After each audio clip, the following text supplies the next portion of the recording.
Mtazamaji wa DMTV, hali ni obe mtangazaji Jack Cloud na Yannick Angato lenao Mumbaka mwenyewe wano uitambulisha makemena. Kaka vipi? Shega tu vipi, unaendeleaje? Fresh, unaendeleaje mzima? Mzima, nashukuru Mungu inshallah. Okay, so hii hapa ni DMTV. Na kama DMTV watu wanaweza kufahamu majina yako kamili, sijui unaitwa nani?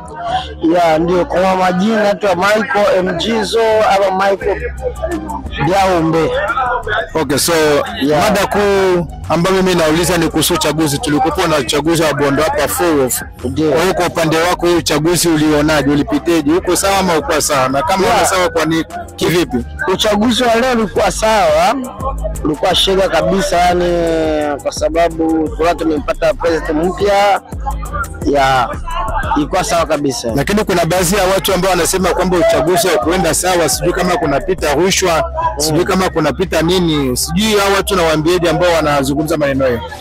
Kwa sababu watu wote washaongea kuhusu hilo.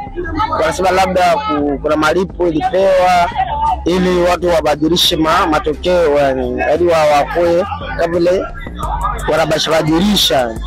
So mimi sijaelewa hapana, mimi sababu na mimi nimechagua mtu ambaye anachagua.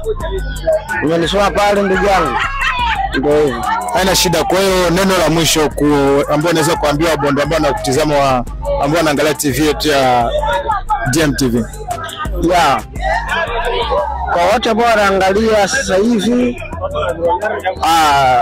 wewe ambao tumemchagua kutia kwenye moyo wetu, ni mtu ambaye tunamhitaji na tunampenda. Kwa sababu gani?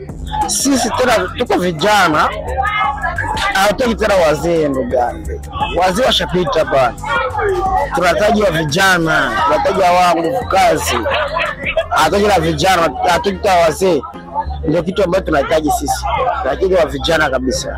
Okay, asante sana. Tuko mtazamaji wa DMTV, ni kuombe tu usikose ku like, ku subscribe na ku follow kwa kupata notification. Kwa hiyo asante sana, shukuru. Kwa majina naitwa Michael, mkitaka jina langu Mjizo, ndio jina langu kabisa, lakini msikose subscribe, comment na ku like. Asante sana.